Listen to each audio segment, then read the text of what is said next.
ਸ੍ਰੀ ਵਾਹਿਗੁਰੂ ਸਾਹਿਬ ਜੀ। ਸੁਧ ਨ ਹੋਵੈ ਬਾਲ ਬੁੱਧ, ਬਾਲਕ ਲੀਲਾ ਵਿੱਚ ਵਿਹਾਵੈ। ਭਰ ਜੋਬਨ ਭਰਮਾਈਐ,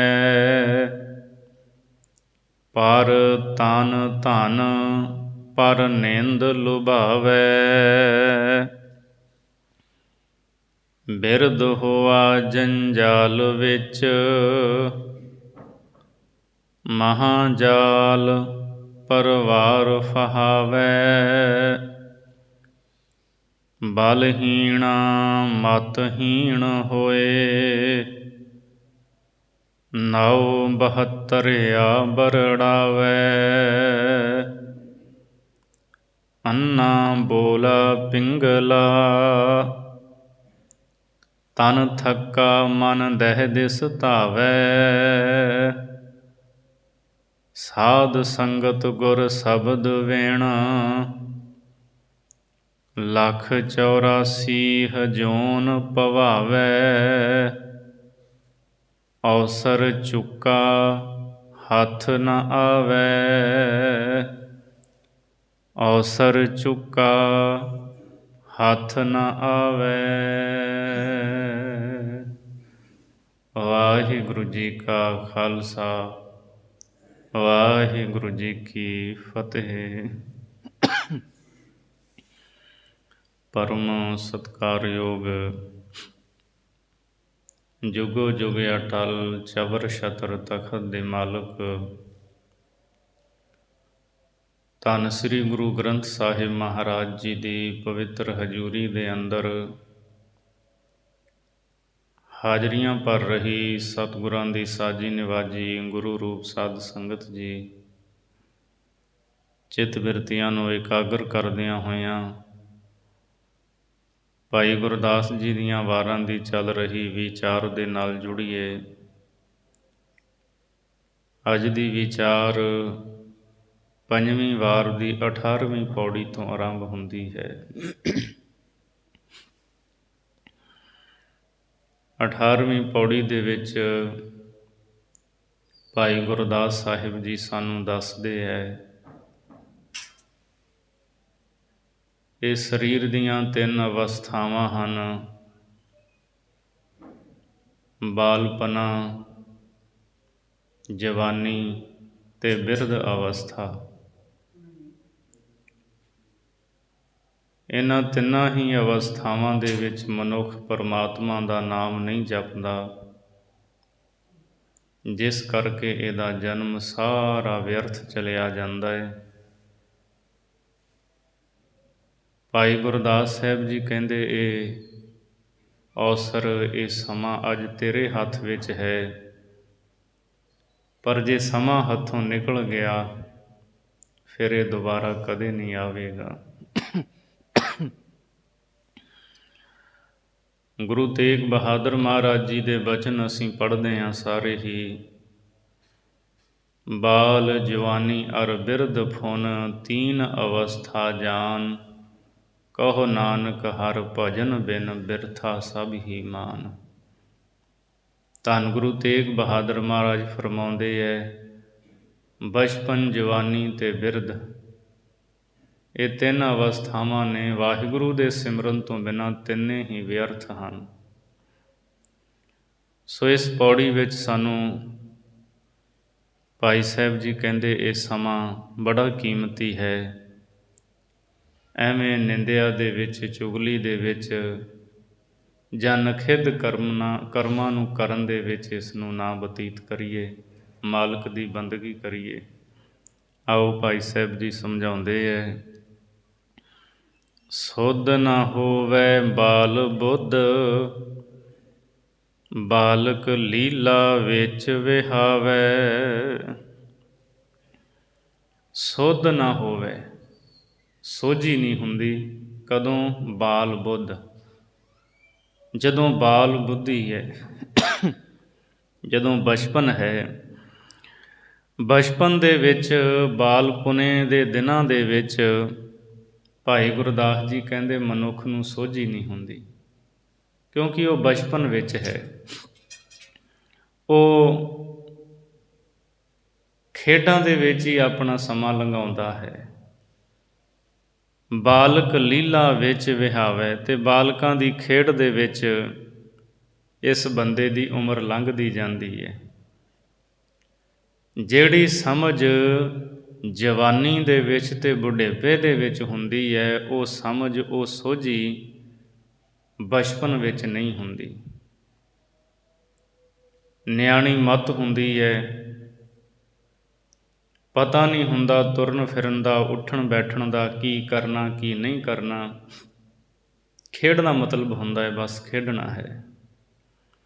ਸੋ ਭਾਈ ਸਾਹਿਬ ਜੀ ਕਹਿੰਦੇ ਜਿਹੜਾ ਬਚਪਨ ਹੈ ਉਹ ਖੇਡਾਂ ਦੇ ਵਿੱਚ ਬਤੀਤ ਕਰ ਦਿੰਦਾ ਹੈ, ਇਸ ਤਰ੍ਹਾਂ ਲੰਘ ਜਾਂਦਾ ਹੈ।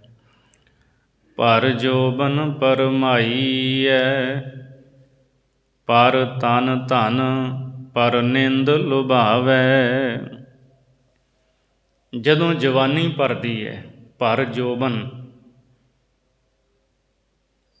ਇਹ ਜਵਾਨ ਹੁੰਦਾ ਹੈ, ਇਹਦੇ ਸਰੀਰ 'ਤੇ ਜਵਾਨੀ ਆਉਂਦੀ ਹੈ, ਫਿਰ ਇਹ ਭਰਮ ਜਾਂਦਾ ਹੈ।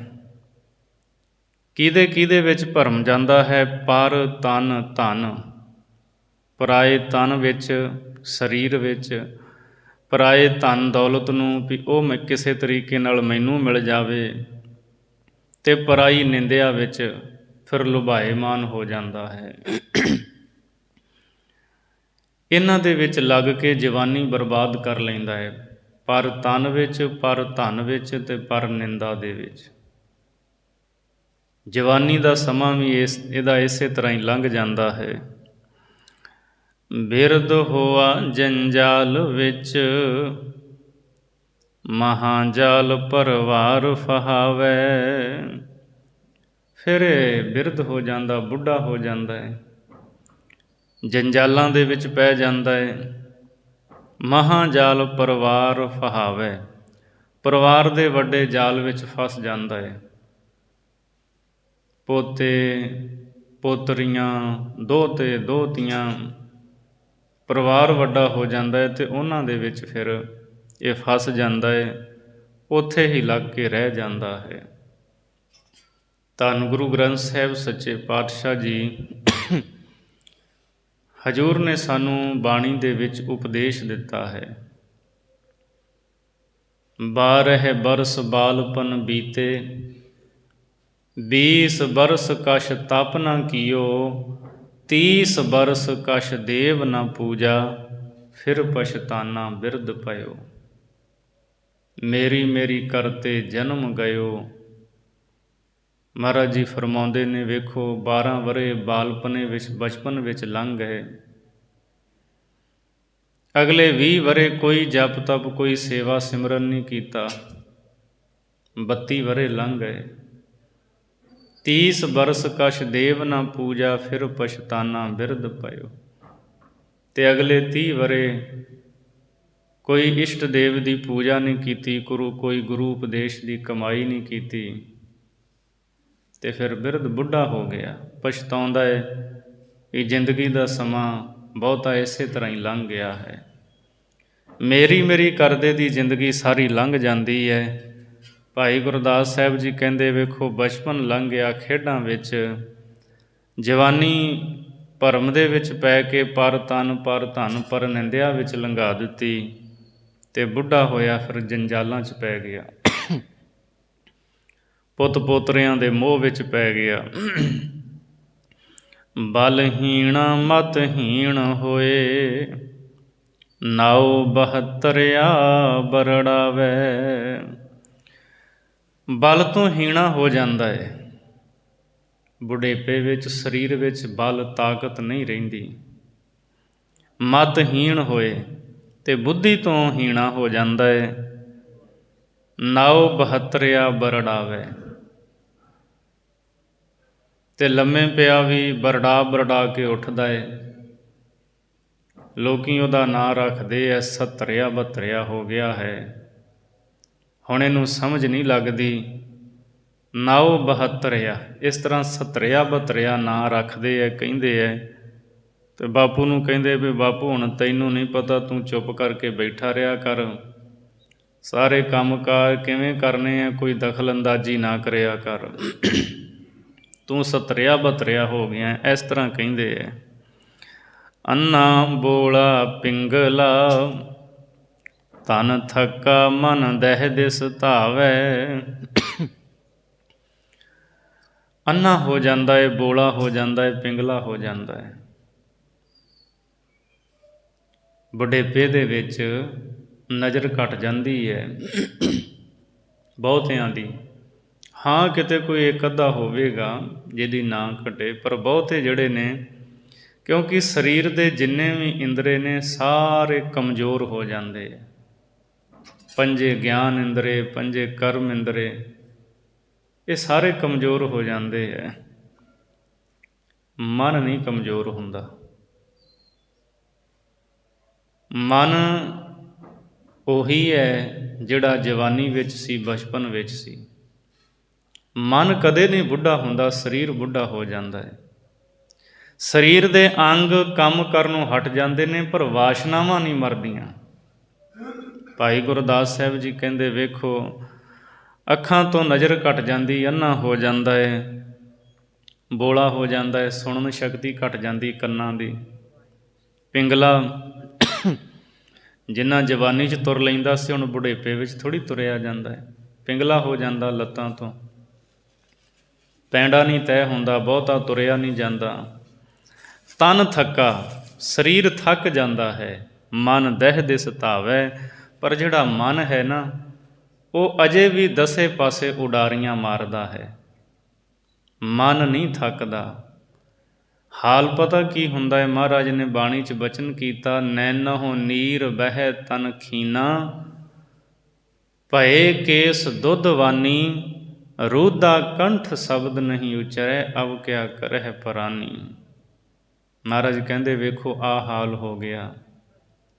ਅੱਖਾਂ ਤੋਂ ਪਾਣੀ ਵਗਦਾ ਰਹਿੰਦਾ ਹੈ, ਸਰੀਰ ਕਮਜ਼ੋਰ ਹੋ ਗਿਆ ਹੈ। ਭਏ ਕੇਸ ਦੁੱਧਵਾਨੀ, ਅਤੇ ਕੇਸ ਜਿਹੜੇ ਨੇ ਦੁੱਧ ਵਰਗੇ ਚਿੱਟੇ ਹੋ ਗਏ ਹੈ। ਰੂਦਾ ਕੰਠ ਸ਼ਬਦ ਨਹੀਂ ਉਚਰੈ, ਕੰਠ ਹੈ ਨਾ ਜਿਹੜਾ ਗਲਾ, ਉਹ ਵੀ ਰੁਕ ਜਾਂਦਾ ਹੈ। ਬਲਗਮ ਆਉਂਦੀ ਹੈ ਬਾਹਲੀ। ਜਿਹੜਾ ਗਲ, ਜਿਹੜੀ ਆਵਾਜ਼ ਜਵਾਨੀ ਵਿੱਚ ਹੁੰਦੀ ਹੈ, ਉਹ ਬੁਢੇਪੇ ਵਿੱਚ ਥੋੜ੍ਹੀ ਹੁੰਦੀ ਹੈ। ਆਵਾਜ਼ ਹੀ ਬਦਲ ਜਾਂਦੀ ਹੈ। ਕਈ ਵਾਰਾਂ ਤਾਂ ਕਹੇ ਹੋਏ ਸ਼ਬਦ ਕੋਲ ਰਹਿਣ ਵਾਲੇ ਨੂੰ ਵੀ ਸਮਝ ਨਹੀਂ ਲੱਗਦੀ ਵੀ ਇਹ ਕਹਿੰਦਾ ਕੀ ਪਿਆ ਹੈ। ਕਈ ਬਜ਼ੁਰਗ ਆਪਾਂ ਵੇਖਿਆ ਨਾ, ਬਾਹਲੇ ਬਜ਼ੁਰਗ ਹੋ ਗਏ, ਹੁਣ ਸਮਝ ਨਹੀਂ ਲੱਗਦਾ ਉਹ ਸ਼ਬਦ ਕੀ ਬੋਲਦੇ ਪਏ ਨੇ। ਮਹਾਰਾਜ ਕਹਿੰਦੇ, ਹੁਣ ਤਾਂ ਕੰਠ ਰੁਕ ਗਿਆ, ਸ਼ਬਦ ਨਹੀਂ ਉਚਰੈ, ਅਬ ਕਿਆ ਕਰਹਿ ਪਰਾਨੀ। ਅਤੇ ਇਹ ਪੁਰਾਣਾ ਧਾਰੀ ਜੀਵ ਹੈ, ਬੰਦੇ ਹੁਣ ਕੀ ਕਰਨਾ ਹੈ? ਬਚਪਨ ਵੀ ਲੰਘਾ ਦਿੱਤਾ, ਜਵਾਨੀ ਵੀ ਲੰਘਾ ਦਿੱਤੀ, ਅਤੇ ਬੁਢੇਪੇ ਵਿੱਚ ਤੇਰਾ ਇਹ ਹਾਲ ਹੋ ਗਿਆ। ਐਸਾ ਰੋਗ ਬੁਢੇਪੇ ਦਾ ਲੱਗ ਜਾਂਦਾ ਹੈ, ਕੋਈ ਦਵਾਈ ਨਹੀਂ, ਕੋਈ ਦਾਰੂ ਨਹੀਂ, ਕੋਈ ਦਵਾ ਦਾਰੂ ਨਹੀਂ ਇਸ ਦਾ। ਸੋ ਤਨ ਭਾਵੇਂ ਖੀਣ ਹੋ ਜਾਂਦਾ ਹੈ, ਕਮਜ਼ੋਰ ਹੋ ਜਾਂਦਾ, ਸਰੀਰ ਦੇ ਇੰਦਰੇ ਸਾਥ ਛੱਡ ਦਿੰਦੇ ਹੈ, ਪਰ ਮਨ ਅਜੇ ਵੀ ਉਡਾਰੀਆਂ ਮਾਰਦਾ ਹੈ, ਦਸੇ ਪਾਸੇ ਦੌੜਦਾ ਹੈ। ਸਾਧ ਸੰਗਤ ਗੁਰ ਸ਼ਬਦ ਵਿਣ, ਲੱਖ 84 ਜੂਨ ਭਵਾਵੈ। ਸਾਧ ਸੰਗਤ ਅਤੇ ਗੁਰੂ ਸ਼ਬਦ ਤੋਂ ਬਿਨਾਂ, ਭਾਈ ਗੁਰਦਾਸ ਜੀ ਕਹਿੰਦੇ, ਇਹ 84 ਲੱਖ ਜੂਨਾਂ ਦੇ ਵਿੱਚ ਭਟਕਾਇਆ ਜਾਂਦਾ ਹੈ। ਕਿਉਂਕਿ ਇਹ ਤਿੰਨੇ ਅਵਸਥਾਵਾਂ, ਬਚਪਨ, ਜਵਾਨੀ, ਬਿਰਧ, ਤਿੰਨਾਂ ਵਿੱਚ ਹੀ ਇਹ ਸ਼ਬਦ ਦੇ ਨਾਲ ਨਹੀਂ ਜੁੜਿਆ, ਸਾਧ ਸੰਗਤ ਨਹੀਂ ਕੀਤੀ, ਫਿਰ 84 ਲੱਖ ਜੂਨਾਂ ਦੇ ਵਿੱਚ ਇਹ ਭਟਕਾਇਆ ਜਾਂਦਾ ਹੈ। ਅਵਸਰ ਚੁੱਕਾ ਹੱਥ ਨਾ ਆਵੈ। ਇਹ ਮਨੁੱਖਾ ਜਨਮ ਦਾ ਜਿਹੜਾ ਅਵਸਰ ਹੈ, ਅਵਸਰ ਕਹਿੰਦੇ ਸਮੇਂ ਨੂੰ, ਆ ਜਿਹੜਾ ਸਮਾਂ ਪ੍ਰਮਾਤਮਾ ਨੇ ਕੀਮਤੀ ਦਿੱਤਾ ਹੈ, ਇਹ ਮਨੁੱਖਾ ਦੇਹ ਦਾ ਸਮਾਂ ਜਦੋਂ ਮੁੱਕ ਜਾਂਦਾ ਹੈ, ਫਿਰ ਇਹ ਹੱਥ ਵਿੱਚ ਨਹੀਂ ਆਉਂਦਾ। ਆਪਾਂ ਸਾਰੇ ਰੋਜ਼ ਰਹਿਰਾਸ ਸਾਹਿਬ ਵਿੱਚ ਇਹ ਬਾਣੀ ਦੇ ਬਚਨ ਪੜ੍ਹਦੇ ਹਾਂ, ਭਈ ਪ੍ਰਾਪਤ ਮਾਨੁਖ ਦੇਹੁਰੀਆ, ਗੋਬਿੰਦ ਮਿਲਣ ਕੀ ਇਹ ਤੇਰੀ ਬਰੀਆ। ਮਹਾਰਾਜ ਕਹਿੰਦੇ ਵੇਲਾ ਹੈ ਪਰਮਾਤਮਾ ਨੂੰ ਮਿਲਣ ਦਾ, ਅਤੇ ਗਲਤ ਕੰਮਾਂ ਦੇ ਵਿੱਚ ਇਸ ਸਮੇਂ ਨੂੰ ਬਰਬਾਦ ਨਾ ਕਰ, ਚੰਗੇ ਕਰਮ ਕਰਿਆ ਕਰ। ਕਬੀਰ ਮਾਨਸ ਜਨਮ ਦੁਲੰਭ ਹੈ, ਹੋਏ ਨਾ ਬਾਰੈ ਬਾਰ, ਜਿਉਂ ਬਨ ਫਲ ਪਾ ਕੇ ਭੋਏ ਗਿਰਹਿ, ਬਹੁਰ ਨਾ ਲਾਗਹਿ ਡਾਰ। ਇਸ ਲਈ ਸਮੇਂ ਦੀ ਕੀਮਤ ਨੂੰ ਪਛਾਣ। ਇਹ ਵੇਲਾ ਵਾਰ-ਵਾਰ ਹੱਥ ਨਹੀਂ ਆਵੇਗਾ। ਬਾਣੀ ਦਾ ਬਚਨ ਹੈ, ਇਸ ਪੌੜੀ 'ਤੇ ਜੋ ਨਰ ਚੂਕੈ, ਸੋ ਆਏ ਜਾਏ ਦੁੱਖ ਪਾਏਗਾ। ਜੇ ਹੱਥੋਂ ਨਿਕਲ ਗਿਆ ਸਮਾਂ ਤੇ ਜੰਮਣ ਮਰਨ ਵਿੱਚ ਪਿਆ ਹੋਇਆ ਦੁੱਖ ਪਾਵੇਂਗਾ। ਹੁਣ ਅਗਲੀ 19ਵੀਂ ਪੌੜੀ ਦੇ ਵਿੱਚ ਭਾਈ ਗੁਰਦਾਸ ਸਾਹਿਬ ਜੀ ਦੱਸਦੇ ਹੈ, ਜਿਹੜਾ ਗੁਰਮੁਖ ਹੈ ਉਹ ਹੰਸ ਵਾਂਗ ਹੈ, ਅਤੇ ਜਿਹੜਾ ਮਨਮੁਖ ਹੈ ਉਹ ਬਗਲਾ ਹੈ। ਹੰਸ ਦਾ ਰੰਗ ਵੀ ਚਿੱਟਾ ਹੈ, ਬਗਲੇ ਦਾ ਰੰਗ ਵੀ ਚਿੱਟਾ ਹੈ, ਪਰ ਕਰਨੀ ਵਿੱਚ ਫਰਕ ਹੈ। ਉਹਨਾਂ ਦੀ ਸੰਗਤ, ਉਹਨਾਂ ਦੀ ਖੁਰਾਕ ਦਾ ਫਰਕ ਹੈ। ਭਾਈ ਗੁਰਦਾਸ ਸਾਹਿਬ ਜੀ ਕਹਿੰਦੇ ਗੁਰਮੁਖ ਅਤੇ ਮਨਮੁਖ ਵੇਖਣ ਨੂੰ ਤਾਂ ਇੱਕੋ ਜਿਹੇ ਲੱਗਦੇ ਨੇ। ਗੁਰਮੁਖ ਨੇ ਵੀ ਤਨ 'ਤੇ ਚਿੱਟੇ ਕੱਪੜੇ ਪਾਏ, ਮਨਮੁਖ ਨੇ ਵੀ ਪਾਏ ਹੈ, ਦੋਵੇਂ ਚਿੱਟੇ ਵੇਖਣ ਨੂੰ ਲੱਗਦੇ ਹੈ, ਪਰ ਕਰਨੀ ਵਿੱਚ ਫਰਕ ਹੈ। ਉਹ ਹੁਣ ਸਾਨੂੰ ਸਮਝਾਉਂਦੇ ਹੈ। ਹੰਸ ਨ ਛੱਡੈ ਮਾਨਸਰ, ਬਗੁਲਾ ਬਹੁ ਛੱਪੜ ਫਿਰ ਆਵੈ। ਜਿਹੜਾ ਹੰਸ ਹੈ ਉਹ ਮਾਨਸਰ, ਮਾਨ ਸਰੋਵਰ ਨੂੰ ਨਹੀਂ ਛੱਡਦਾ। ਹੰਸਾਂ ਦਾ ਵਾਸਾ ਮਾਨ ਸਰੋਵਰ ਦੇ ਉੱਪਰ ਹੈ। ਅਤੇ ਜਿਹੜਾ ਬਗਲਾ ਹੈ, ਭਾਈ ਗੁਰਦਾਸ ਸਾਹਿਬ ਜੀ ਕਹਿੰਦੇ ਉਹ ਬਗਲਾ ਕੀ ਕਰਦਾ, ਬਹੁਤੇ ਛੱਪੜਾਂ 'ਤੇ ਫਿਰ ਕੇ ਆਉਂਦਾ ਹੈ। ਉਹਦਾ ਇੱਕ ਥਾਂ 'ਤੇ ਟਿਕਾਣਾ ਨਹੀਂ ਹੁੰਦਾ। ਇਸੇ ਤਰ੍ਹਾਂ ਜਿਹੜਾ ਗੁਰਮੁਖ ਹੈ ਨਾ, ਉਹ ਹੰਸ ਦੀ ਨਿਆਈ ਹੈ। ਗੁਰਮੁਖ ਦਾ ਮਾਨ ਸਰੋਵਰ ਕੀ ਹੈ? ਸਾਧ ਸੰਗਤ। ਸਾਧ ਸੰਗਤ ਰੂਪੀ ਮਾਨ ਸਰੋਵਰ 'ਤੇ ਗੁਰਮੁਖ ਦਾ ਵਾਸਾ ਹੁੰਦਾ ਹੈ। ਅਤੇ ਜਿਹੜੇ ਮਨਮੁਖ ਨੇ ਉਹ ਬਗਲਿਆਂ ਦੀ ਨਿਆਈ ਬਹੁਤੇ ਛੱਪੜਾਂ 'ਤੇ ਫਿਰ ਕੇ ਆਉਂਦੇ ਹੈ। ਕੋਈ ਕਿਸੇ ਥਾਂ 'ਤੇ, ਕੋਈ ਕਦੀ ਕਿਸੇ ਨੂੰ ਮੰਨਦਾ ਹੈ, ਉਹ ਕਦੀ ਕਿਸੇ ਨੂੰ ਮੰਨਦਾ ਹੈ, ਕਦੀ ਕਿਸੇ ਦੀ ਪੂਜਾ ਕਰਦਾ, ਕਦੇ ਕਿਸੇ ਦੀ। ਇੱਕ 'ਤੇ ਟੇਕ ਨਹੀਂ ਹੈ। ਇੱਕ ਗੁਰੂ ਦੇ ਚਰਨਾਂ ਦਾ ਆਸਰਾ ਨਹੀਂ ਲੈਂਦਾ। ਉਹ ਤਾਂ ਬਹੁਤਿਆਂ ਥਾਵਾਂ 'ਤੇ ਤੁਰ ਫਿਰ ਕੇ ਆਉਂਦਾ ਹੈ। ਕੋਇਲ ਬੋਲੇ ਅੰਬ ਵਣ, ਵਣ ਵਣ ਕਾਉ ਕੁਥਾਉ ਸੁਖਾਵੈ। ਜਿਹੜੀ ਕੋਇਲ ਹੈ, ਉਹ ਜੰਗਲ ਦੇ ਵਿੱਚ ਜੇ ਅੰਬ ਦਾ ਦਰਖਤ ਹੈ, ਉਹਨੂੰ ਬੂਰ ਪਿਆ ਹੋਇਆ ਹੈ, ਉਹ ਦਰਖਤ ਦੇ ਉੱਤੇ ਬਹਿ ਕੇ ਕੋਇਲ ਮਿੱਠੇ ਬੋਲ ਬੋਲਦੀ ਹੈ। ਕਾਂ ਜਿਹੜਾ ਹੈ, ਭਾਈ ਗੁਰਦਾਸ ਸਾਹਿਬ ਜੀ ਕਹਿੰਦੇ ਉਹਨੂੰ ਕੁਥਾਉ, ਭੈੜਾ ਥਾਂ ਹੀ ਚੰਗਾ ਲੱਗਦਾ ਹੈ। ਵਣ ਵਣ ਕਾਉ ਕੁਥਾਉ ਸੁਖਾਵੇ। ਅਤੇ ਜਿਹੜਾ ਕਾਂ ਹੈ ਉਹ ਵਣ ਵਣ ਦੀਆਂ ਭੈੜੀਆਂ ਥਾਵਾਂ 'ਤੇ ਜਾ ਬਹਿੰਦਾ ਹੈ, ਉਹੀ ਥਾਵਾਂ ਉਹਨੂੰ ਚੰਗੀਆਂ ਲੱਗਦੀਆਂ ਨੇ। ਇਸੇ ਤਰ੍ਹਾਂ ਜਿਹੜੇ ਗੁਰਮੁਖ ਹਨ ਉਹ ਕੋਇਲ ਦੀ ਨਿਆਈ ਨੇ। ਸਾਧ ਸੰਗਤ ਰੂਪੀ ਇਹ ਅੰਬ ਦਾ ਦਰਖਤ ਜਿਹਨੂੰ ਬੂਰ ਪਿਆ ਹੋਇਆ ਹੈ, ਅਤੇ ਉਹ ਫਿਰ ਜਿਵੇਂ ਕੋਇਲ ਅੰਬ ਦੇ ਦਰਖਤ 'ਤੇ ਬਹਿ ਕੇ ਨਗਮੇ ਅਲਾਪਦੀ ਹੈ, ਗੁਰਮੁਖ ਸਾਧ ਸੰਗਤ ਦੇ ਵਿੱਚ ਬਹਿ ਕੇ ਰੱਬ ਦੇ ਗੀਤ ਗਾਉਂਦੇ ਹੈ, ਬਾਣੀ ਗਾਉਂਦੇ ਹੈ, ਰਸਨਾ ਤੋਂ ਵਾਹਿਗੁਰੂ ਸ਼ਬਦ ਬੋਲਦੇ ਸਿਮਰਨ ਕਰਦੇ ਹੈ। ਅਤੇ ਜਿਹੜੇ ਮਨਮੁਖ ਨੇ ਉਹ ਕਾਵਾਂ ਦੀ ਨਿਆਈ ਨੇ। ਉਹਨਾਂ ਨੂੰ ਭੈੜੀਆਂ ਥਾਵਾਂ ਹੀ ਚੰਗੀਆਂ ਲੱਗਦੀਆਂ ਨੇ। ਕਾਂ ਜਿਵੇਂ ਗੰਦਗੀ 'ਤੇ ਬਹਿੰਦਾ ਹੈ, ਗੰਦਗੀ 'ਚ ਚੁੰਝਾਂ ਮਾਰਦਾ ਹੈ। ਭਾਈ ਸਾਹਿਬ ਜੀ ਕਹਿੰਦੇ ਮਨਮੁਖਾਂ ਦਾ ਹਾਲ ਕਾਵਾਂ ਵਰਗਾ ਹੈ। ਉਹਨਾਂ ਨੂੰ ਸ਼ਰਾਬਖਾਨੇ ਚੰਗੇ ਲੱਗਦੇ ਹੈ, ਜੂਏ ਦੇ ਅੱਡੇ ਚੰਗੇ ਲੱਗਦੇ ਹੈ, ਵੇਸ਼ਵਾਵਾਂ ਦੇ ਅੱਡੇ ਚੰਗੇ ਲੱਗਦੇ ਹੈ। ਤਾਂ ਮਨਮੁਖ ਉਹ ਭੈੜੀਆਂ ਥਾਵਾਂ 'ਤੇ, ਉਹ ਭੈੜੀਆਂ ਥਾਵਾਂ ਚੰਗੀਆਂ ਲੱਗਦੀਆਂ। ਵਗ ਨ ਹੋਵਨ ਕੁੱਤੀਆਂ, ਗਾਈ ਗੋ ਰਸ ਵੰਸ ਵਧਾਵੈ। ਕੁੱਤੀਆਂ ਦਾ ਵਗ ਨਹੀਂ ਹੁੰਦਾ, ਵਗ ਗਾਵਾਂ ਦੇ ਹੁੰਦੇ ਹੈ। ਆਪਾਂ ਕਿੰਨੇ ਗਾਵਾਂ ਦੇ ਹਜ਼ਾਰ ਹਜ਼ਾਰ ਗਾਂ ਇਕੱਠੀ ਵੇਖੀ ਹੈ, 5-5 ਹਜ਼ਾਰ ਗਾਵਾਂ। ਸਮੇਂ ਦੇ ਨਾਲ ਬਹੁਤ ਕੁਝ ਬਦਲ ਜਾਂਦਾ ਹੈ। ਇਸੇ ਤਰ੍ਹਾਂ ਜਿਹੜੇ ਮਨਮੁਖ ਨੇ ਨਾ, ਭਾਈ ਗੁਰਦਾਸ ਸਾਹਿਬ ਜੀ ਕਹਿੰਦੇ ਉਹ ਬਹੁਤੇ ਨਹੀਂ ਹੁੰਦੇ। ਉਹ ਕੋਈ ਕਿਸੇ ਪਾਸੇ ਤੁਰਿਆ ਜਾ ਰਿਹਾ ਹੈ। ਕੋਈ ਕਿਸੇ ਨੂੰ ਮੰਨ ਰਿਹਾ, ਕੋਈ ਕਿਸੇ ਨੂੰ ਮੰਨ ਰਿਹਾ ਹੈ। ਉਹਨੇ ਇਸ਼ਟ ਦੇਵ ਹੀ ਬਹੁਤੇ ਬਣਾਏ ਹੋਏ ਹੈ। ਅਤੇ ਜਿਹੜੇ ਗੁਰਮੁਖ ਨੇ ਉਹ ਜਿਵੇਂ ਗਾਈਆਂ ਦੇ ਵੱਗ ਨੇ ਨਾ, ਗਾਈ ਗੋ ਰਸ ਵੰਸ ਵਧਾਵੇ। ਇੱਕ ਤਾਂ ਗਾਈਆਂ ਦੁੱਧ ਦਿੰਦੀਆਂ ਨੇ, ਮੱਖਣ ਬਣਦਾ, ਘਿਓ ਬਣਦਾ ਹੈ। ਉਹ ਘਿਓ ਦੇ ਕਿੰਨੇ ਕਾਰਜ ਹੁੰਦੇ ਹੈ, ਅਤੇ ਫਿਰ ਉਹ ਆਪਣੀ ਵੰਸ਼ ਨੂੰ ਵੀ ਵਧਾਉਂਦੀਆਂ ਨੇ। ਇਸੇ ਤਰ੍ਹਾਂ ਜਿਹੜੇ ਗੁਰਮੁਖ ਨੇ ਨਾ, ਉਹ ਬਹੁਤੇ ਮਿਲ ਕੇ ਸਤ ਸੰਗਤ ਕਰਦੇ ਹੈ, ਆਪਣੇ ਗਿਆਨ ਵਿੱਚ ਵਾਧਾ ਕਰਦੇ ਹੈ, ਅਤੇ ਹੋਰਾਂ ਨੂੰ ਵੀ ਪ੍ਰੇਰ ਕੇ ਸਤ ਸੰਗੀ ਬਣਾਉਂਦੇ। ਇਸ ਤਰ੍ਹਾਂ ਗੁਰਮੁਖਾਂ ਦੀ ਵੰਸ਼ ਵਿੱਚ ਵਾਧਾ ਹੁੰਦਾ ਹੈ, ਅਤੇ ਸ਼ੁਭ ਗੁਣ ਜਿਹੜੇ ਹੈ ਉਹ ਉਹਨਾਂ ਸ਼ੁਭ ਗੁਣਾਂ ਦੀ ਵੰਸ਼ ਨੂੰ ਵਧਾਉਂਦੇ ਰਹਿੰਦੇ ਹੈ। ਦਇਆ, ਧਰਮ, ਸਤ, ਸੰਤੋਖ, ਪਰਉਪਕਾਰ, ਨੇਕੀ, ਚੰਗਿਆਈਆਂ, ਇਸ ਤਰ੍ਹਾਂ ਉਹ ਵਾਧੇ ਫੁੱਲਦੇ ਰਹਿੰਦੇ ਹੈ। ਸਫਲ ਬਿਰਖ ਨਿਹਚਲ ਮਤੀ, ਨਿਹਫਲ ਮਾਨਸ ਦਹਿ ਦਿਸ ਧਾਵੈ। ਭਾਈ ਗੁਰਦਾਸ ਸਾਹਿਬ ਜੀ ਕਹਿੰਦੇ ਆ, ਮਨੁੱਖ ਤੇਰੇ ਤੋਂ ਚੰਗਾ ਦਰਖਤ ਹੈ। ਨਿਹਚਲ ਮਤੀ, ਉਹ ਇੱਕ ਥਾਂ 'ਤੇ ਟਿਕਿਆ ਹੈ, ਫਲ ਦਿੰਦਾ ਹੈ। ਜੇ ਫਲ ਨਹੀਂ ਤਾਂ ਉਹਦੀ ਲੱਕੜ ਕੰਮ ਆਉਂਦੀ ਹੈ। ਲੱਕੜ ਕੰਮ ਨਹੀਂ ਆਉਂਦੀ ਅਤੇ ਆਏ ਗਏ ਰਾਹੀਆਂ ਨੂੰ ਛਾਂ ਤਾਂ ਦਿੰਦਾ ਹੀ ਹੈ ਨਾ। ਕੋਈ ਛਾਵੇਂ ਉਹਦੀ ਬਹਿੰਦਾ ਹੈ, ਆਕਸੀਜਨ ਉਹ ਸਾਨੂੰ ਦਿੰਦਾ ਹੈ, ਸਾਹ ਮਿਲਦਾ ਹੈ। ਬਹੁਤ ਪਰਉਪਕਾਰ ਕਰਦਾ ਹੈ ਰੁੱਖ।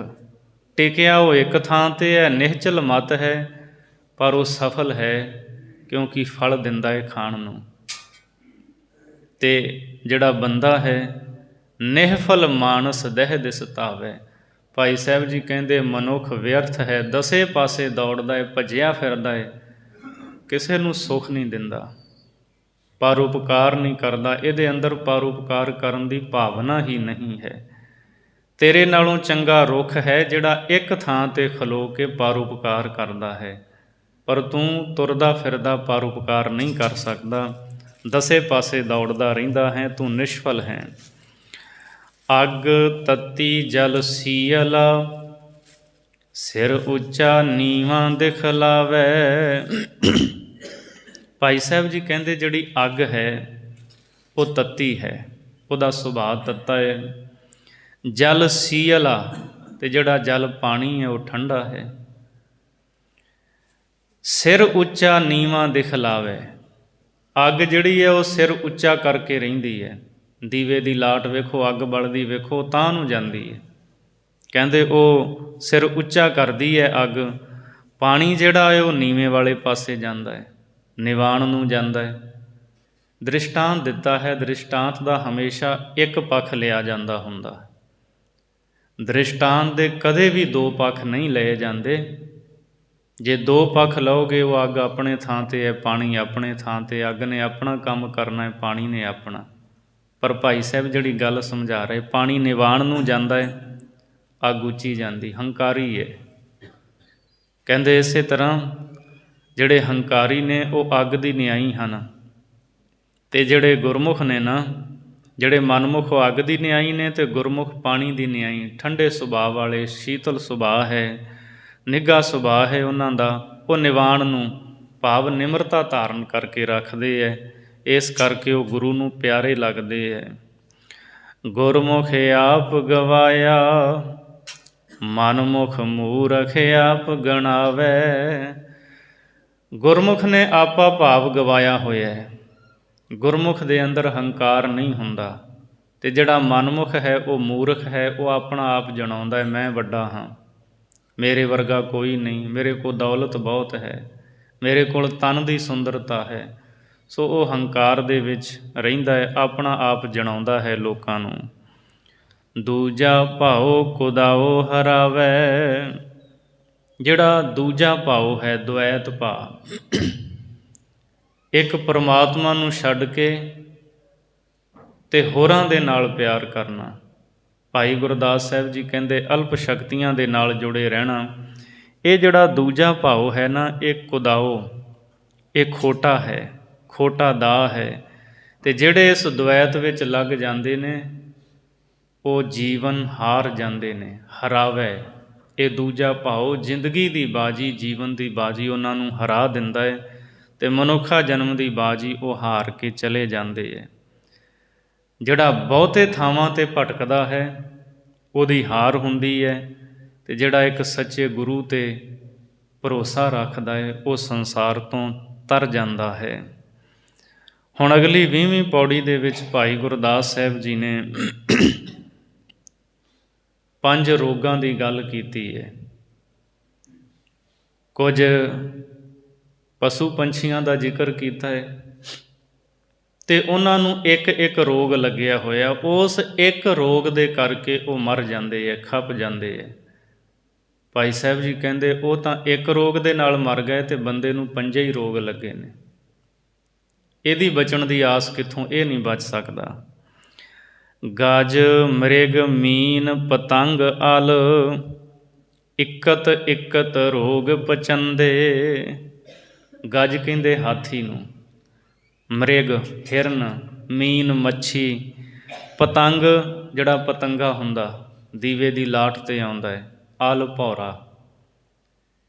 ਇਹ 5 ਜਿਹੜੇ ਨੇ ਇਕਤ ਇਕਤ ਰੋਗ ਪਚੰਦੇ, ਇੱਕ ਇੱਕ ਰੋਗ ਕਰਕੇ ਖੁਆਰ ਹੋ ਜਾਂਦੇ ਹੈ, ਪਚ ਜਾਂਦੇ, ਮਰ ਜਾਂਦੇ ਹੈ।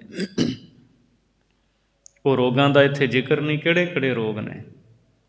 ਜਿਹੜਾ ਹੈ ਨਾ ਗਜ ਹਾਥੀ, ਇਸ ਨੂੰ ਸਪਰਸ਼ ਦਾ ਰੋਗ ਹੈ। 5 ਵਿਸ਼ੇ ਨੇ ਨਾ, ਸ਼ਬਦ, ਸਪਰਸ਼, ਰੂਪ, ਰਸ ਅਤੇ ਗੰਧ। ਅਤੇ ਇਹ 5 ਜਿਹੜੇ ਵਿਸ਼ੇ ਨੇ ਇਹਨਾਂ ਦੇ ਰਸ ਦੇ ਵਿੱਚ ਬੰਦਾ ਪੈ ਜਾਂਦਾ ਹੈ। ਪਰ ਇਹ ਜਿਹੜੇ ਪਸ਼ੂ ਪੰਛੀ ਗਿਣੇ ਨੇ ਇਹਨਾਂ ਨੂੰ ਇੱਕ ਇੱਕ ਵਿਸ਼ਾ ਉਹ ਖੁਆਰ ਕਰ ਦਿੰਦਾ ਹੈ। ਹਾਥੀ ਨੂੰ ਸਪਰਸ਼ ਦਾ ਰੋਗ ਹੈ, ਕਾਮ ਵਾਸ਼ਨਾ। ਜੰਗਲ ਵਿੱਚ ਜਦੋਂ ਹਾਥੀ ਨੂੰ ਫੜਨਾ ਹੁੰਦਾ ਨਾ, ਟੋਆ ਬਹੁਤ ਡੂੰਘਾ ਪੱਟ ਕੇ ਉੱਤੇ ਕਾਨਿਆਂ ਦੀ ਛੱਤ ਪਾ ਕੇ ਅਤੇ ਪੱਤੇ ਕੱਖ ਖਿਲਾਰ ਦਿੰਦੇ ਹੈ, ਕਾਗਜ਼ ਦੀ ਹਥਨੀ ਉਹੋ ਜਿਹਾ ਰੰਗ ਕਰਕੇ ਬਣਾ ਦਿੰਦੇ ਹੈ, ਔਰ ਹਾਥੀ ਆਉਂਦਾ ਫਿਰ ਟੋਏ ਵਿੱਚ ਡਿੱਗ ਜਾਂਦਾ ਹੈ।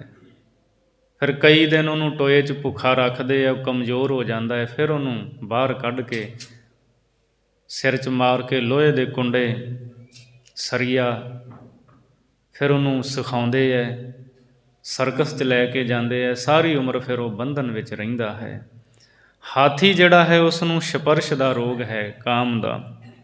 ਮ੍ਰਿਗ ਹਿਰਨ ਜਿਹੜਾ ਹੈ ਉਹਨੂੰ ਸ਼ਬਦ ਦਾ ਰੋਗ ਹੈ, ਕੰਡੇ ਹੇੜੇ ਦਾ ਸ਼ਬਦ। ਸ਼ਿਕਾਰੀ ਜੰਗਲ ਵਿੱਚ ਇੱਕ ਖਾਸ ਸ਼ਬਦ ਆਵਾਜ਼ ਕਰਦੇ, ਉੱਥੇ ਮਸਤ ਹੋ ਕੇ ਸਿਰ ਲਾ ਦਿੰਦਾ ਹੈ, ਫੜ ਲੈਂਦੇ ਨੇ ਸ਼ਿਕਾਰੀ। ਉਸ ਰੋਗ ਕਰਕੇ ਉਹ ਖੱਪ ਗਿਆ। ਮੀਨ ਜਿਹੜੀ ਮੱਛੀ ਹੈ ਉਹਨੂੰ ਜੀਭਾ ਦਾ ਰਸ ਹੈ। ਸ਼ਿਕਾਰੀ ਮਾਸ ਦੀ ਬੋਟੀ, ਟੁਕੜਾ ਜਾਂ ਆਟਾ ਕੁੰਡੀ ਵਿੱਚ ਪਾ ਕੇ ਪਾਣੀ ਵਿੱਚ ਡੁਬੋਂਦਾ ਹੈ। ਉਸ ਆਟੇ ਨੂੰ ਜਾਂ ਛੋਟੇ ਮਾਸ ਦੀ ਬੋਟੀ ਨੂੰ ਮੂੰਹ ਵਿੱਚ ਪਾਉਂਦੀ ਹੈ, ਉਹ ਕੁੰਡੀ ਮੂੰਹ 'ਚ ਫਸ ਜਾਂਦੀ, ਉਹਦੇ ਬਾਹਰ ਕੱਢ ਲੈਂਦਾ ਮੱਛੀ ਨੂੰ। ਉਹਨੂੰ ਜ਼ੁਬਾਨ ਦਾ ਸਵਾਦ ਲੈ ਬੈਠਾ, ਰਸ। ਅਤੇ ਅੱਗੇ ਹੈ ਪਤੰਗ। ਪਤੰਗਾ ਜਿਹੜਾ ਹੈ ਉਹਨੂੰ ਦ੍ਰਿਸ਼ਟੀ ਦਾ ਰੋਗ ਹੈ, ਰੂਪ ਤੱਕਣ ਦਾ। ਉਹ ਦੀਵੇ ਦੀ ਲਾਟ 'ਤੇ ਆਉਂਦਾ ਹੈ ਅਤੇ ਸੜ ਜਾਂਦਾ ਹੈ। ਅਤੇ ਅਗਲਾ ਹੈ ਅਲ ਭੌਰਾ, ਜਿਹੜਾ ਹੈ ਉਹਨੂੰ ਸੁਗੰਧੀ ਗੰਧ ਦਾ ਰੋਗ ਹੈ। ਉਹ ਫੁੱਲ ਦੀ ਸੁਗੰਧੀ ਲੈਂਦਾ ਹੈ, ਕੌਲ ਫੁੱਲ 'ਤੇ ਬਹਿੰਦਾ ਹੈ, ਉਹ ਮਸਤ ਹੋ ਜਾਂਦਾ ਉਸੇ ਵਿੱਚ। ਕੌਲ ਫੁੱਲ ਦੀਆਂ ਸ਼ਾਮ ਨੂੰ ਪੰਖੜੀਆਂ ਬੰਦ ਹੋ ਜਾਂਦੀਆਂ, ਕਈ ਵਾਰਾਂ ਵਿੱਚ ਹੀ ਸਾਹ ਘੁੱਟ ਕੇ ਉਹ ਮਰ ਜਾਂਦਾ ਹੈ। ਨਹੀਂ ਤਾਂ ਸਵੇਰੇ ਕੋਈ ਆਉਂਦਾ ਹੈ, ਫੁੱਲ ਤੋੜ ਕੇ ਲੈ ਜਾਂਦਾ ਹੈ। ਜਿੱਥੇ ਫੁੱਲਾਂ ਦਾ ਰਸ ਨਿਕਲਦਾ, ਭੌਰੇ ਦਾ ਵੀ ਨਾਲ ਹੀ ਰਸ ਨਿਕਲ ਜਾਂਦਾ ਹੈ। ਤੋ ਇਹ ਇੱਕ ਇੱਕ ਰੋਗ ਹੈ, ਇਹਨਾਂ ਨੂੰ ਇਕਤ ਇਕਤ ਰੋਗ ਪਚੰਦੇ। ਸ਼ਬਦ, ਸਪਰਸ਼, ਰੂਪ, ਰਸ, ਗੰਧ, ਇਹ ਇੱਕ ਇੱਕ ਰੋਗ ਕਰਕੇ ਮਰ ਜਾਂਦੇ ਹੈ। ਮਾਨਸ ਦੇਹੀ 5 ਰੋਗ, ਪੰਜੇ ਦੂਤ ਕਸੂਤ ਕਰੰਦੇ। ਭਾਈ ਗੁਰਦਾਸ ਸਾਹਿਬ ਜੀ ਕਹਿੰਦੇ ਮਨੁੱਖਾ ਦੇਹੀ ਦੇ ਵਿੱਚ 5 ਰੋਗ ਨੇ, ਸ਼ਬਦ ਦਾ, ਸਪਰਸ਼ ਦਾ, ਰੂਪ ਦਾ, ਰਸ ਦਾ, ਗੰਧ ਦਾ। ਸ਼ਬਦ ਦਾ ਰੋਗ ਹੀ ਵੀ ਹੈ ਇਸ ਨੂੰ, ਸਪਰਸ਼ ਦਾ ਰੋਗ ਵੀ ਹੈ, ਰੂਪ ਅੱਖਾਂ ਦਾ, ਪਰ ਤਨ ਨੂੰ, ਪਰ ਰੂਪ ਨੂੰ ਤੱਕਦਾ ਹੈ, ਭੈੜੀ ਵਾਸ਼ਨਾ ਅੰਦਰ ਪੈਦਾ ਕਰਦਾ ਹੈ। ਰਸ ਜ਼ੁਬਾਨ ਦਾ ਰਸ ਹੈ, ਨਹੀਂ ਖਾਣ ਵਾਲੀਆਂ ਚੀਜ਼ਾਂ ਉਹ ਵੀ ਖਾਂਦਾ ਹੈ। ਔਰ ਗੰਧ ਸੁਗੰਧੀ ਦਾ ਵੀ। ਸੋ ਪੰਜੇ ਰੋਗ ਨੇ, ਸ਼ਬਦ ਸਪਰਸ਼ ਰੂਪ ਰਸ ਗੰਧ, ਇਹ ਪੰਜੇ ਮਨੁੱਖਾ ਦੇਹੀ ਵਿੱਚ ਰੋਗ ਨੇ, ਅਤੇ ਪੰਜੇ ਹੀ ਇਹ ਜਿਹੜੇ ਰੋਗ ਨੇ ਇਹ ਬਹੁਤ ਜ਼ਿਆਦਾ ਉਪਦਰਵ ਕਰਦੇ ਹੈ। ਮਨੁੱਖ ਇਹਨਾਂ ਦੇ ਵਿੱਚ ਲੱਗ ਕਰਕੇ ਖੁਆਰ ਹੋ ਜਾਂਦਾ ਹੈ। ਆਸਾ ਮਨਸਾ ਡਾਇਣੀ, ਹਰਖ ਸੋਗ ਬਹੁ ਰੋਗ ਵਧੰਦੇ। ਅਤੇ ਇਕੱਲੇ ਇਹ ਪੰਜ ਨਹੀਂ, ਆਸਾ ਮਨਸਾ ਡੈਣਾ ਵੀ ਨੇ ਇਸ ਮਨੁੱਖੀ ਸਰੀਰ ਵਿੱਚ। ਡੈਣਾ ਆਸਾ ਵੀ ਹੈ, ਸੰਸਾਰ ਦੇ ਪਦਾਰਥਾਂ ਦੇ ਉੱਤੇ ਹੀ ਆਸ ਰੱਖੀ ਬੈਠਾ ਹੈ, ਕਿਸੇ ਬੰਦੇ 'ਤੇ ਆਸ ਰੱਖੀ ਬੈਠਾ ਹੈ, ਰੱਬ 'ਤੇ ਤਾਂ ਆਸ ਰੱਖਦਾ ਹੀ ਨਹੀਂ। ਅਤੇ ਮਨਸਾ, ਮਨਸਾ ਮਨ ਦੀਆਂ ਵਾਸ਼ਨਾਵਾਂ ਬਹੁਤ ਸਾਰੀਆਂ ਨੇ। ਆਸਾ ਅਤੇ ਮਨਸਾ ਭਾਈ ਗੁਰਦਾਸ ਜੀ ਕਹਿੰਦੇ ਇਹ ਡੈਣਾ ਨੇ। ਹਰਖ ਸੋਗ ਬਹੁ ਰੋਗ ਵਧੰਦੇ, ਹਰਖ ਅਤੇ ਸੋਗ। ਹਰਖ ਕੋਈ ਪਦਾਰਥ ਆ ਗਿਆ ਉਹਦੀ ਖੁਸ਼ੀ ਹੈ, ਅਤੇ ਸੋਗ ਕੋਈ ਕੁਝ ਪਦਾਰਥ ਕੋਲੋਂ ਚਲਿਆ ਗਿਆ ਉਹ ਫਿਰ ਝੂਰਦਾ ਰਹਿੰਦਾ ਹੈ, ਗਮ ਕਰਦਾ ਹੈ। ਹਰਖ ਅਤੇ ਸੋਗ ਇਹ ਬਹੁਤ ਸਾਰੇ ਰੋਗ ਹੋਰ ਅੰਦਰ ਪੈਦਾ ਕਰ ਦਿੰਦੇ ਹੈ। ਮਨ ਮੁਖ ਦੂਜੈ ਭਾਏ ਲਗ, ਭੰਬਲ ਭੂਸੇ ਖਾਏ ਭਵੰਦੇ। ਮਨਮੁਖਾਂ ਨੂੰ ਦਵੈਤ ਭਾਅ ਦਾ ਰੋਗ ਲੱਗਾ ਹੈ, ਅਤੇ ਮਨਮੁਖ ਦੂਜੇ ਭਾਅ ਦੇ ਵਿੱਚ, ਦਵੈਤ ਦੇ ਵਿੱਚ ਲੱਗ ਕਰਕੇ ਉਹ ਭਰਮਦੇ ਰਹਿੰਦੇ ਹੈ। ਭੰਬਲ ਭੂਸੇ, ਪਤਾ ਨਹੀਂ ਜਾਣਾ ਕਿੱਧਰ ਨੂੰ ਹੈ, ਛਛੋ ਪੰਜੇ 'ਚ ਪਏ ਰਹਿੰਦੇ ਹੈ, ਸਮਝ ਹੀ ਨਹੀਂ ਲੱਗਦੀ ਵੀ ਰਸਤਾ ਕਿਹੜਾ, ਇੱਧਰ ਨੂੰ ਜਾਣਾ ਕਿ ਇੱਧਰ ਨੂੰ ਜਾਣਾ ਹੈ। ਅਤੇ ਉਹਨੂੰ ਕਹਿੰਦੇ ਭੰਬਲ ਭੂਸੇ ਪਿਆ ਹੋਇਆ। ਭੰਬਲ ਭੂਸੇ ਖਾਂਦੇ ਹੈ ਅਤੇ ਇਸ ਤਰ੍ਹਾਂ ਭੌਂਦੇ ਰਹਿੰਦੇ ਹੈ, ਭਟਕਦੇ ਰਹਿੰਦੇ ਹੈ। ਸਤਿਗੁਰ ਸੱਚਾ ਪਾਤਸ਼ਾਹ, ਗੁਰਮੁਖ ਗਾਡੀ ਰਾਹੋ ਚਲੰਦੇ। ਸਤਿਗੁਰੂ ਸੱਚਾ ਪਾਤਸ਼ਾਹ ਹੈ। ਜਿਹੜੇ ਦੁਨੀਆ ਦੇ ਪਾਤਸ਼ਾਹ ਹੁੰਦੇ ਨੇ ਨਾ, ਕੋਈ ਕਿਸੇ ਧਰਤੀ ਦੇ ਖਿੱਤੇ ਦਾ, ਉੱਥੋਂ ਦੇ ਤਖਤ ਦਾ ਮਾਲਕ ਹੈ, ਕੋਈ ਕਿਤਿਓਂ ਦਾ, ਉਹ ਤਾਂ ਝੂਠੇ ਨੇ। 4 ਕੁ ਦਿਨ ਉਹਨਾਂ ਦੀ ਪਾਤਸ਼ਾਹੀ ਹੈ, ਝੂਠੇ ਦਾਅਵੇ ਕਰਕੇ ਸੰਸਾਰ ਤੋਂ ਤੁਰ ਜਾਂਦੇ ਹੈ। ਸਤਿਗੁਰੂ ਸੱਚਾ ਪਾਤਸ਼ਾਹ ਹੈ। ਅਤੇ ਜਿਹੜੇ ਗੁਰਮੁਖ ਪਿਆਰੇ ਨੇ, ਸਤਿਗੁਰੂ ਦੇ ਦੱਸੇ ਹੋਏ ਗੁਰਸਿੱਖੀ ਮਾਰਗ ਦੇ ਉੱਤੇ ਚੱਲਦੇ ਨੇ। ਗੁਰਮੁਖ ਗਾਡੀ ਰਾਹੋ ਚਲੰਦੇ। ਗਾਡੀ ਰਾਹ ਕਹਿੰਦੇ ਜਿਹੜਾ ਪ੍ਰੇਮਾ ਭਗਤੀ ਦਾ ਗੁਰੂ ਦਾ ਦਰਸਾਇਆ ਸਿੱਖੀ ਦਾ ਰਸਤਾ ਹੈ, ਸੁਖੈਨ ਪੱਧਰਾ ਰਸਤਾ, ਇਸ ਰਾਹ ਦੇ ਉੱਤੇ ਗੁਰਮੁਖ ਚੱਲਦੇ ਹੈ। ਸਾਧ ਸੰਗਤ ਮਿਲ ਚੱਲਣਾ, ਭੱਜ ਗਏ ਠੱਗ ਚੋਰ ਡਰੰਦੇ। ਗੁਰਮੁਖਾਂ ਨੇ ਕੀ ਕਰਨਾ ਹੁੰਦਾ ਹੈ, ਉਹ ਸਾਧ ਸੰਗਤ ਵਿੱਚ ਮਿਲ ਕੇ ਚੱਲਦੇ ਹੈ। ਕਈ ਰਸਤੇ ਬੜੇ ਸੁੰਨੇ ਹੁੰਦੇ ਹੈ, ਇਕੱਲਾ ਬੰਦਾ ਜਦੋਂ ਜਾਂਦਾ ਨਾ, ਉੱਥੇ ਠੱਗ ਚੋਰ ਲੁਟੇਰੇ ਹੁੰਦੇ ਹੈ, ਰਾਹ ਮਾਰ ਕਰਨ ਵਾਲੇ ਹੁੰਦੇ ਆ, ਉਹ ਇਕੱਲੇ ਨੂੰ ਲੁੱਟ ਲੈਂਦੇ ਹੈ, ਇਕੱਲਾ ਲੁੱਟਿਆ ਜਾਂਦਾ ਹੈ। ਅਤੇ ਜਦੋਂ ਕਾਫਲੇ ਦੇ ਰੂਪ ਵਿੱਚ ਲੋਕ ਜਾਂਦੇ ਹੈ, ਫਿਰ ਨਹੀਂ ਚੋਰਾਂ ਦੀ ਹਿੰਮਤ ਪੈਂਦੀ। ਕਾਫਲੇ ਛੇਤੀ ਨਹੀਂ ਲੁੱਟੇ ਜਾਂਦੇ ਹੁੰਦੇ, ਇਕੱਲਾ ਬੰਦਾ ਮਾਰ ਖਾ ਜਾਂਦਾ ਹੈ। ਭਾਈ ਗੁਰਦਾਸ ਸਾਹਿਬ ਜੀ ਕਹਿੰਦੇ ਜਿਹੜੀ ਸਾਧ ਸੰਗਤ ਹੈ, ਇਹ ਐਸਾ ਕਾਫਲਾ ਹੈ, ਠੱਗ ਚੋਰ ਜਿਹੜੇ ਵਿਸ਼ੇ ਨੇ, ਵਿਕਾਰ ਨੇ, ਤੈਨੂੰ ਨਹੀਂ ਲੁੱਟ ਸਕਦੇ। ਤੋ ਸਾਧ ਸੰਗਤ ਵਿੱਚ ਮਿਲ ਕੇ ਗੁਰਮੁਖ ਨੇ ਚੱਲਣਾ ਹੈ।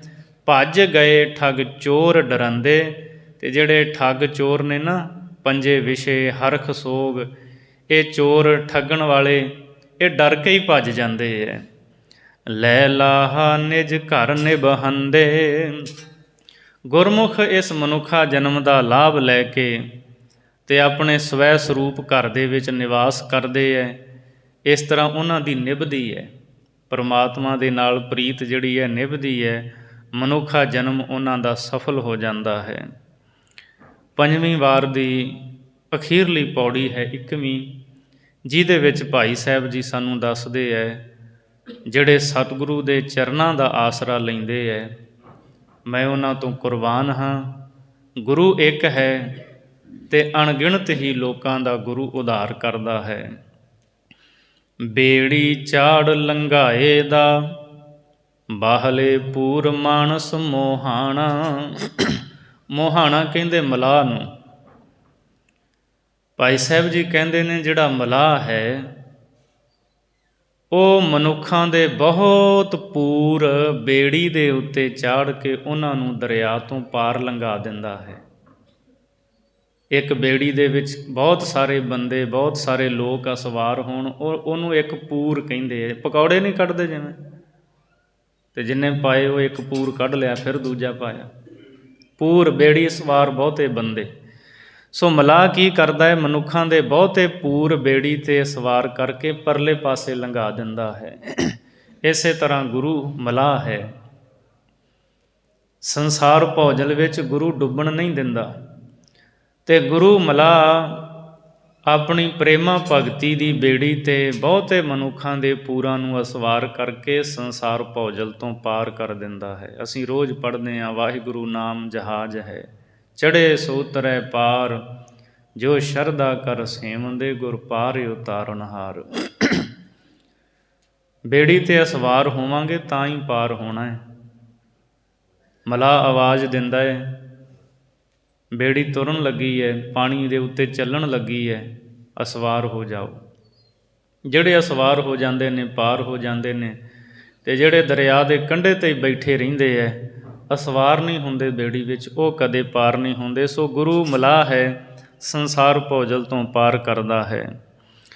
ਆਗੂ ਇੱਕ ਨਿਬਾਹੇ ਦਾ, ਲਸਕਰ ਸੰਗ ਸਾਹ ਸੁਲਤਾਨਾ। ਇਸੇ ਤਰ੍ਹਾਂ ਇੱਕੋ ਆਗੂ ਵੱਡੇ ਸੁਲਤਾਨਾਂ ਅਤੇ ਪਾਤਸ਼ਾਹਾਂ ਦੇ ਲਸ਼ਕਰ ਦੇ ਸੰਗ ਨੂੰ, ਫੌਜ ਦਾ ਵੱਡਾ ਜਿਹੜਾ ਸੰਗ ਹੁੰਦਾ ਹੈ, ਉਸ ਨੂੰ ਨਿਭਾ ਲੈਂਦਾ ਹੈ। ਆਗੂ ਤਾਂ ਇੱਕ ਹੀ ਹੈ ਨਾ, ਫੌਜ ਕਿੰਨੀ ਹੈ, ਉਹਨੂੰ ਸਾਰੀ ਨੂੰ ਸਾਂਭਦਾ ਹੈ, ਨਿਭਾਉਂਦਾ ਹੈ। ਜਾਂ ਇਉਂ ਕਹਿ ਲਓ ਵੀ ਇੱਕ ਪਾਤਸ਼ਾਹ ਹੁੰਦਾ ਹੈ, ਇੱਕ ਹੀ ਸੁਲਤਾਨ ਹੁੰਦਾ ਹੈ, ਅਤੇ ਫਿਰ ਫੌਜ ਜਿਹੜੀ ਹੈ ਬਹੁਤ ਵੱਡੀ ਹੁੰਦੀ ਹੈ। ਉਹ ਇਕੱਲਾ ਹੀ ਸਾਰੀ ਨੂੰ ਸਾਂਭਦਾ ਹੈ, ਸਾਰਿਆਂ ਨੂੰ ਉਹ ਗਾਈਡ ਕਰਦਾ ਹੈ, ਕਿਵੇਂ ਕਿਵੇਂ ਚੱਲਣਾ ਹੈ, ਕਿਹੜੇ ਪਾਸੇ ਜਾਣਾ ਹੈ। ਸੋ ਇਸੇ ਤਰ੍ਹਾਂ ਗੁਰੂ ਸਾਨੂੰ ਰਸਤਾ ਦਿਖਾਉਂਦਾ ਹੈ। ਗੁਰੂ ਇੱਕ ਹੈ, ਅਤੇ ਬਾਕੀ ਸਾਰੇ ਗੁਰਸਿੱਖ ਇਹ ਗੁਰੂ ਦੀ ਫੌਜ ਨੇ। ਗੁਰੂ ਆਦੇਸ਼ ਦਿੰਦਾ ਹੈ, ਤੂੰ ਸਤ ਸੰਗਤ ਵੱਲ ਆਉਣਾ ਹੈ, ਸ਼ਰਾਬਖਾਨੇ ਨਹੀਂ ਜਾਣਾ, ਤੂੰ ਜੂਏ ਵਾਲੇ ਪਾਸੇ ਨਹੀਂ ਜਾਣਾ, ਚੰਗੇ ਕੰਮ ਕਰਨ ਇੱਧਰ ਇਸ ਰਸਤੇ 'ਤੇ ਚੱਲਣਾ ਹੈ। ਸੋ ਆਗੂ ਇੱਕ ਹੈ, ਅਤੇ ਸਾਰਿਆਂ ਨੂੰ ਨਿਭਾਉਂਦਾ ਹੈ, ਪਾਰ ਲਾਉਂਦਾ ਹੈ। ਫਿਰੈ ਮਹੱਲੇ ਪਾਹਰੂ, ਹੋਏ ਨਿਚਿੰਦ ਸਵਨ ਪ੍ਰਧਾਨਾ। ਇੱਕ ਮਹੱਲਾ ਹੁੰਦਾ ਹੈ, ਅਤੇ ਉਹਦੇ ਵਿੱਚ ਜਿਹੜਾ ਪਾਹਰੂ ਹੁੰਦਾ ਨਾ, ਪਹਿਰੇਦਾਰ ਇੱਕ ਹੁੰਦਾ ਹੈ, ਅਤੇ ਜਿੰਨੇ ਵੀ ਪ੍ਰਧਾਨਾਂ ਮੁਖੀ ਲੋਕ ਨੇ, ਅਮੀਰ ਲੋਕ ਨੇ, ਉਹ ਸਾਰੇ ਨਿਸ਼ਚਿੰਤ ਹੋ ਕੇ ਸੌਂ ਜਾਂਦੇ ਹੈ। ਸ਼ਹਿਰਾਂ 'ਚ ਨਹੀਂ ਆਪਾਂ ਵੇਖਿਆ, ਮਹੱਲੇ ਨੇ, ਕਲੋਨੀਆਂ ਨੇ, ਉਹਨਾਂ ਸਾਰਿਆਂ ਨੇ ਨਾ ਇੱਕ ਪਹਿਰੇਦਾਰ ਰੱਖਿਆ ਹੁੰਦਾ ਰਾਤ ਨੂੰ। ਉਹ ਸਾਰੇ ਘਰਾਂ ਦੀ ਇੱਕੋ ਹੀ ਪਹਿਰੇਦਾਰੀ ਕਰਦਾ, ਇੱਕੋ ਹੀ ਪਹਿਰੇਦਾਰ ਹੁੰਦਾ ਉਹਨਾਂ ਦਾ। ਸਾਰੇ ਨਿਸ਼ਚਿੰਤ ਸੌਂਦੇ ਹੈ।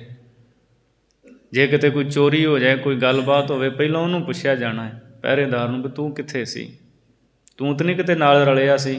ਸੰਸਾਰ ਵਿੱਚ ਤਾਂ ਆਮ ਹੀ ਹੁੰਦਾ, ਪਹਿਰੇਦਾਰ ਵੀ ਰਲ ਜਾਂਦੇ, ਪਰ ਗੁਰੂ ਜਿਹੜਾ ਨਾ ਸੱਚਾ ਪਾਤਸ਼ਾਹ ਹੈ, ਜਿਵੇਂ ਇੱਕ ਮੁਹੱਲੇ ਦੇ ਵਿੱਚ ਇੱਕ ਪਹਿਰੇਦਾਰ ਪਹਿਰਾ ਦਿੰਦਾ ਫਿਰਦਾ ਹੈ, ਮੁਖੀ ਲੋਕ, ਅਮੀਰ ਲੋਕ ਨਿਸ਼ਚਿੰਤ ਹੋ ਕੇ ਸੌਂਦੇ ਹੈ, ਇਸੇ ਤਰ੍ਹਾਂ ਗੁਰੂ ਕਿਰਪਾ ਕਰਦਾ ਹੈ।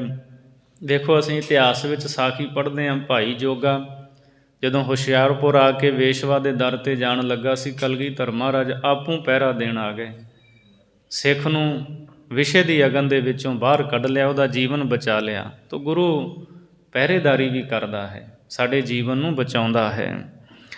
ਲਾੜਾ ਇੱਕ ਵਿਵਾਹੀ ਹੈ, ਬਾਹਲੇ ਜਾਨੀ ਘਰ ਮਹਿਮਾਣਾ। ਲਾੜਾ ਇੱਕ ਹੁੰਦਾ ਹੈ, ਜਾਨੀ ਬਹੁਤੇ ਹੁੰਦੇ ਹੈ। ਇੱਕ ਲਾੜਾ ਵਿਆਹਿਆ ਜਾਂਦਾ ਹੈ, ਅਤੇ ਉਹਦੇ ਨਾਲ ਜਾਨੀ ਜਿੰਨੇ ਹੁੰਦੇ ਆ ਉਹ ਮਹਿਮਾਨ ਹੁੰਦੇ ਹੈ, ਉਹ ਸਾਰੇ ਪ੍ਰਾਹੁਣੇ ਕਹੀਦੇ ਹੈ। ਅਤੇ ਉਹ ਜਿਹੜੇ ਪ੍ਰਾਹੁਣੇ ਹੁੰਦੇ ਆ ਨਾ ਜਾਨੀ ਨਾਲ, ਉਹਨਾਂ ਦਾ ਵੀ ਮਾਣ ਸਤਿਕਾਰ ਬਹੁਤ ਹੁੰਦਾ ਹੈ। ਮਾਨੀ ਪਰਿਵਾਰ ਜਿਹੜੇ ਨਾ ਸਾਰੀ ਜੰਝ ਦੀ ਸੇਵਾ ਕਰਦੇ ਹੈ, ਅਤੇ ਸਾਰਿਆਂ ਨੂੰ ਸਾਂਭਦੇ ਹੈ। ਇਸੇ ਤਰ੍ਹਾਂ ਜੇ ਲਾੜਾ ਨਹੀਂ, ਅਤੇ ਬਾਕੀ ਬਰਾਤੀਆਂ ਨੂੰ ਕਿਸੇ ਨੇ ਨਹੀਂ ਪੁੱਛਣਾ ਵੀ ਲਾੜਾ ਤਾਂ ਹੈ ਨਹੀਂ, ਬਾਕੀਆਂ ਨੂੰ ਰੋਟੀਆਂ ਕਾਹਦੀਆਂ ਖਵਾਉਣੀਆਂ। ਉਹ ਲਾੜੇ ਕਰਕੇ ਹੀ ਦੂਜਿਆਂ ਦਾ ਸਨਮਾਨ ਹੈ। ਸੋ ਇਸੇ ਕਰਕੇ ਗੁਰੂ ਕਰਕੇ ਹੀ ਗੁਰਸਿੱਖਾਂ ਦਾ ਸਨਮਾਨ ਹੈ, ਗੁਰੂ ਕਰਕੇ ਹੀ ਗੁਰੂ ਕੇ ਸਿੱਖ ਸਤਿਕਾਰ ਪਾਉਂਦੇ ਹੈ। ਅਤੇ ਜੇ ਗੁਰੂ ਵਾਲੇ ਹੀ ਨਹੀਂ ਅਸੀਂ ਤੇ ਫਿਰ ਗੁਰਸਿੱਖਾਂ ਦਾ ਵੀ ਸਨਮਾਨ ਨਹੀਂ ਹੈ। ਗੁਰੂ ਕਰਕੇ ਹੀ ਮਾਣ ਸਤਿਕਾਰ ਆਦਰ ਮਿਲਦਾ ਹੈ। ਸੋ ਲਾੜਾ ਇੱਕ ਵਿਵਾਹੀ ਹੈ, ਇੱਕ ਲਾੜਾ ਵਿਆਹਿਆ ਜਾਂਦਾ ਹੈ। ਜਾਨੀ ਸਾਰੇ ਪ੍ਰਾਹੁਣੇ ਬਣਦੇ ਹੈ, ਸਾਰੇ ਹੀ ਮਹਿਮਾਨ ਹੁੰਦੇ ਹੈ, ਆਦਰ ਪਾਉਂਦੇ ਹੈ। ਪਾਤਸ਼ਾਹੋ ਇੱਕ ਮੁਲਕ ਵਿੱਚ ਹੋਰ ਪ੍ਰਜਾ ਹਿੰਦੂ ਮੁਸਲਮਾਨ। ਇੱਕ ਮੁਲਕ ਦੇ ਵਿੱਚ ਇੱਕ ਪਾਤਸ਼ਾਹ ਹੁੰਦਾ ਹੈ, ਪ੍ਰਜਾ ਹਿੰਦੂ ਮੁਸਲਮਾਨ ਅਨੇਕ ਤਰ੍ਹਾਂ ਦੀ ਹੁੰਦੀ ਹੈ। ਇਸੇ ਤਰ੍ਹਾਂ ਸਤ ਸੰਗਤ ਰੂਪੀ ਮੁਲਕ ਦੇ ਵਿੱਚ ਇੱਕੋ ਹੀ ਪਾਤਸ਼ਾਹ ਹੈ, ਗੁਰੂ ਹੈ, ਅਤੇ ਪ੍ਰਜਾ ਬਹੁਤੀ ਹੈ। ਇਹ ਸਾਰੀ ਪ੍ਰਜਾ ਕਹਾਉਂਦੀ, ਭਾਵੇਂ ਹਿੰਦੂ ਹੋਣ, ਮੁਸਲਮਾਨ ਹੋਣ, ਬੋਧੀ, ਈਸਾਈ, ਸਾਰੀ ਪ੍ਰਜਾ ਹੀ ਕਹਾਉਂਦੀ ਹੈ।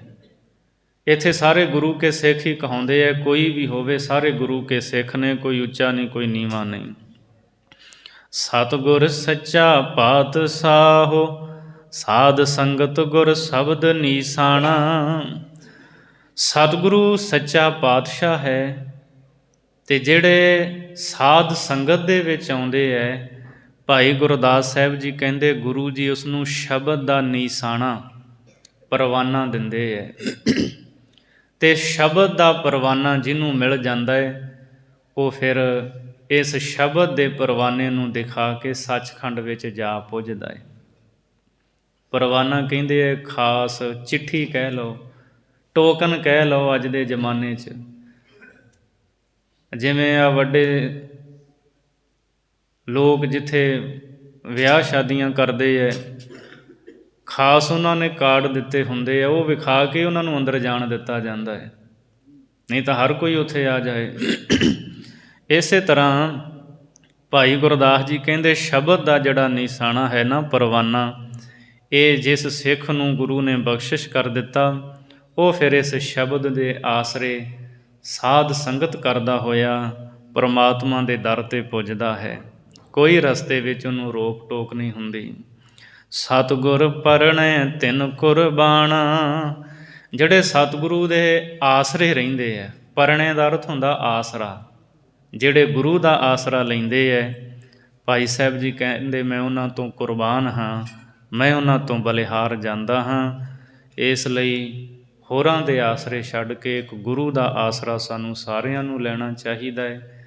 ਗੁਰੂ ਹੀ ਸਾਨੂੰ ਸੰਸਾਰ ਭੌਜਲ ਤੋਂ ਪਾਰ ਕਰੇਗਾ, ਗੁਰੂ ਹੀ ਰੱਖਿਆ ਕਰਨ ਵਾਲਾ ਹੈ। ਮੱਖਣ ਸ਼ਾਹ ਨੇ ਅਰਦਾਸ ਕੀਤੀ ਸੀ, ਮਹਾਰਾਜ ਕਿਰਪਾ ਕਰੋ ਬੇੜਾ ਪਾਰ ਹੋ ਜਾਏ, ਅਤੇ ਗੁਰੂ ਤੇਗ ਬਹਾਦਰ ਮਹਾਰਾਜ ਨੇ ਅਰਦਾਸ ਸੁਣੀ। ਉਹਦਾ ਬੇੜਾ ਜਿਹੜਾ ਸਮੁੰਦਰ 'ਚ ਰੇਤੇ ਦੇ ਉੱਤੇ ਟਿਕ ਗਿਆ ਸੀ, ਅੱਗੇ ਨਹੀਂ ਸੀ ਚੱਲਦਾ, ਉਹ ਸਮੁੰਦਰ ਦੇ ਵਿੱਚ ਚੱਲ ਪਿਆ, ਵਪਾਰ ਕਰਕੇ ਆਇਆ। ਫਿਰ ਗੁਰੂ ਜੀ ਦਾ ਸ਼ੁਕਰਾਨਾ ਕੀਤਾ ਬਕਾਲੇ ਦੀ ਧਰਤੀ 'ਤੇ ਪਹੁੰਚ ਕੇ। ਸੋ ਗੁਰੂ ਹਰ ਥਾਂ 'ਤੇ ਅੰਗ ਸੰਗ ਸਹਾਈ ਹੁੰਦਾ ਹੈ ਜਦੋਂ ਅਸੀਂ ਗੁਰੂ ਦਾ ਆਸਰਾ ਲੈ ਲੈਂਦੇ ਹਾਂ। ਸਤਿਗੁਰੂ ਮਿਹਰ ਕਰਨ। ਪਾਵਨ ਭਾਈ ਗੁਰਦਾਸ ਦੀ ਬਾਣੀ ਦੀ ਵਿਚਾਰ ਕਰਦਿਆਂ ਹੋਈਆਂ ਭੁੱਲਾਂ ਦੀ ਖਿਮਾ ਬਖਸ਼ਣੀ ਜੀ। ਸਤਿਗੁਰ ਸੱਚਾ ਪਾਤਸ਼ਾਹੋ ਸਾਧ ਸੰਗਤ ਗੁਰ ਸ਼ਬਦ ਨੀਸਾਣਾ। ਸਤਿਗੁਰ ਪਰਣੈ ਤਿਨ ਕੁਰਬਾਨਾ। ਵਾਹਿਗੁਰੂ ਜੀ ਕਾ ਖਾਲਸਾ, ਵਾਹਿਗੁਰੂ ਜੀ ਕੀ ਫਤਿਹ।